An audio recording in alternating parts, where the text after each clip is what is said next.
ঘরে থাকা সামান্য উপকরণে এমন মজার নাস্তা বানিয়ে নিব, এই নাস্তাগুলা একবার খাওয়ার পরে বারে বারে খেতে ইচ্ছে করবে। অল্প সময় অল্প উপকরণে এই নাস্তাগুলা কিভাবে তৈরি করে নিলাম, তাহলে সবাই ভিডিওটি শেষ পর্যন্ত দেখে যাবেন। আশা করি সবার কাছে ভালো লাগবে। বিসমিল্লাহির রহমানির রহিম। সবাইকে আসসালামু আলাইকুম। আমার আরো একটি ভিডিওতে সবাইকে জানাচ্ছি স্বাগতম। কেমন আছো সবাই? আশা করি সবাই ভালো আছো। আলহামদুলিল্লাহ আমিও ভালো আছি। চলে আসলাম আজকে আবার আরো একটি খাবার রেসিপি নিয়ে। আশা করি আজকের এই খাবার রেসিপিটিও সবার কাছে ভালো লাগবে। প্রথমে আমি একটি বাটি নিয়ে নিলাম। বাটির মধ্যে একটি ডিম দিয়ে দিলাম। ডিমের মধ্যে দিয়ে দিব হাফ কাপ চিনি। এবার ডিম আর চিনি ভালো করে মিশিয়ে নেব। দিয়ে দিলাম স্বাদ মতো লবণ আর দিয়ে দিব সামান্য পরিমাণ বেকিং পাউডার। এবার ডিম চিনিটা ভালো করে মিশিয়ে নিতে হবে। যে পর্যন্ত চিনিটা মিশে না যাবে ওই পর্যন্ত এভাবে মিশিয়ে নিতে হবে। এবার আমি এখানে দিয়ে দেব 1 কাপ চাউলের গুঁড়া। চাউলের গুঁড়াটা ভালো করে মিশিয়ে নেব। একটি ডিম দিয়ে আর 2 কাপ চাউলের গুঁড়া দিয়ে এই মজাদার নাস্তাগুলো তৈরি করে ঘরে সংরক্ষণ করা যায়। খুবই অল্প সময় এই নাস্তাগুলো তৈরি হয়ে যায়। বেশি সময়ের কোনো প্রয়োজন নেই। আমি আরও 1 কাপ চাউলের গুঁড়া দিয়ে দিলাম। এবার আবারও ভালো করে মিশিয়ে নিব। এখানে আমি হাফ কাপ আটা দিব। এবার 2 কাপ চাউলের গুঁড়া আমি এখানে ভালো করে মিশিয়ে নিলাম। খুব সুন্দর করে এভাবে চামচ দিয়ে আমি মিশিয়ে নিলাম। আপনারা চাইলে এখানে হাত দিয়ে মিশিয়ে নিতে পারেন। একটি ডিম আর 2 কাপ চাউলের গুঁড়া দিয়ে এখানে অনেকগুলা পিঠা হয়ে যাবে। যাদের ঘরে বাচ্চা আছে বিশেষ করে মিষ্টির পরিমাণটা একটু বাড়িয়ে দিয়ে বাচ্চাদের জন্য এই নাস্তাগুলা তৈরি করে নিতে পারেন। বাচ্চারা কিন্তু অনেক পছন্দ করবে এই নাস্তাগুলা। সকালের জন্য নাস্তা হোক, বিকালে চায়ের আড্ডা হোক, বেশ জমে উঠবে এই নাস্তাগুলা যদি থাকে। ডিমের এই নাস্তাগুলা কে কে খেতে পছন্দ করেন কমেন্টে জানিয়ে যেতে পারেন। আমার কাছে তো অনেক ভালো লাগে। 2 কাপ চাউলের গুঁড়ার সাথে আমি হাফ কাপ আটা ভালো করে মিশিয়ে নিলাম। মিশানো যখন হয়ে যাবে এবার অল্প অল্প করে আমি ডিমের সাথে দিয়ে এভাবে করে আটা ভালো করে মাখিয়ে নিব। এই আটাটা একদম শক্ত করে মাখাবো না, একটু নরম নরম করে মাখিয়ে নিতে হবে। এগুলি যত শুকনো চাউলের গুঁড়া তাই একটু নরম করে মাখিয়ে নিতে হবে। ঠিক এভাবে করে আমি মাখিয়ে নিলাম। এবার আমি 10 মিনিটের জন্য এভাবে রেস্টে রেখে দেব। 10 মিনিট রাখলে হবে, বেশি সময় লাগবে না। খুব সুন্দর করে এভাবে করে আমার মাখানো হয়ে গেছে।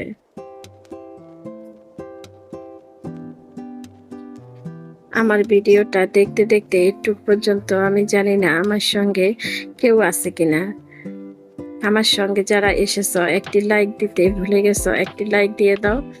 আর এরকম সহজ সহজ নীতি নতুন খাবার রেসিপি পেতে এখনো যারা আমার চ্যানেলটাই সাবস্ক্রাইব করো নাই, আমার চ্যানেলটা সাবস্ক্রাইব করে রাখতে পারো। আমি যখন যে ভিডিও ছাড়বো নোটিফিকেশন চলে যাবে, সময় সুযোগ বুঝে আমার এই ভিডিওগুলা দেখে নিতে পারো। আর তোমরা যারা এই কাজটা করেছো তোমাদেরকে জানাচ্ছি অসংখ্য ধন্যবাদ। আমার এই সহজ সহজ খাবারগুলো তোমাদের কাছে কেমন লাগে কমেন্টে জানিয়ে যেতে পারো। খুব সুন্দর করে মাখানো আমার কিন্তু হয়ে গেছে। ঠিক এরকম করে আটাটা মাখিয়ে নিতে হবে। একটু নরম করে মাখিয়ে নিলে হবে। এবার আমি ঢাকনা দিয়ে ঢেকে রেখে দিব 10 মিনিটের জন্য। ঠিক এভাবে করে 10 মিনিট রেখে দিব। 10 মিনিট পরে ফিরে আসলাম। এবার আমি একটি পিঁড়ি নিয়ে নিলাম। পিঁড়ির উপরে সামান্য পরিমাণ আটা ছিটে দিতে হবে। এই রুটিগুলা একটু মোটা করে তৈরি করে নিতে হবে। এবার আমি একটি বেলুনের সাহায্যে রুটিটা একটু বেলে নিব।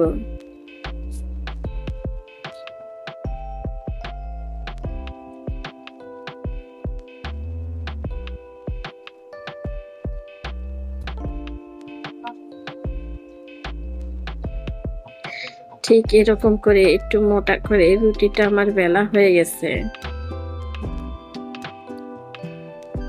এই নাস্তাগুলার জন্য রুটিগুলা একটু মোটা করে বেলে নিতে হবে। নাস্তাগুলা যখনই তৈরি করব তখনই এভাবে করে রুটি মোটা করে বেলে নিব। আমি এভাবে করে সবগুলি রুটি আগে বেলে নিব। এবার আমার লাগবে এরকম একটি কুকি কাটার। এবার কুকি কাটারের শেপে আমি সবগুলি রুটি এভাবে করে কেটে নিব। খুবই সুন্দর একটি নাস্তা হয়ে গেল। এভাবে করে আমি সবগুলি নাস্তা ঠিক এভাবে কেটে নিব।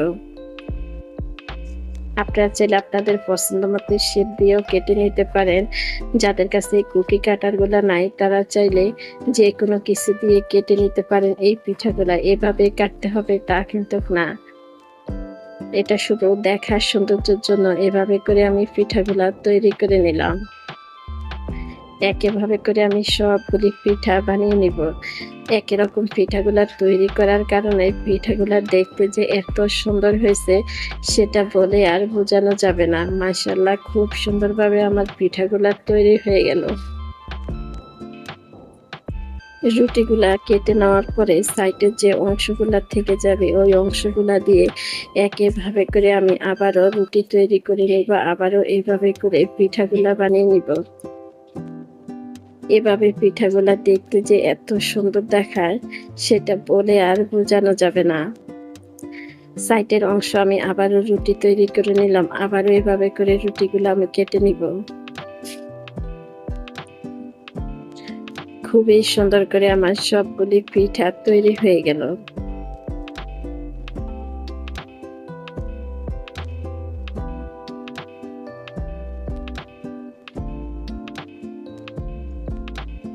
এভাবে করে আমার সবগুলি পিঠা বানানো হয়ে গেছে। এবার এগুলিকে তেলে ভেজে নিতে হবে। এগুলি ভাজতে বেশি তেল লাগবে না, অল্প তেলও ভেজে নিতে পারেন।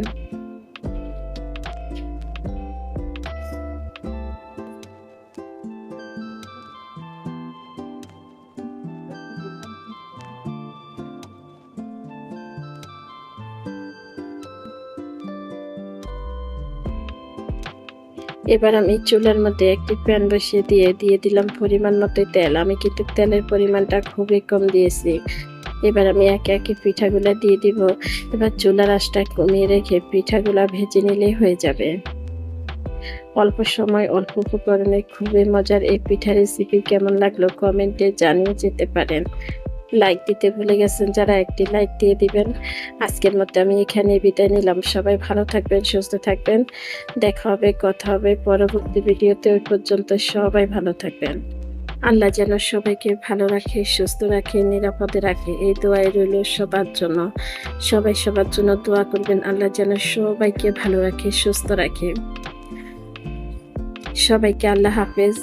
আসসালামু আলাইকুম।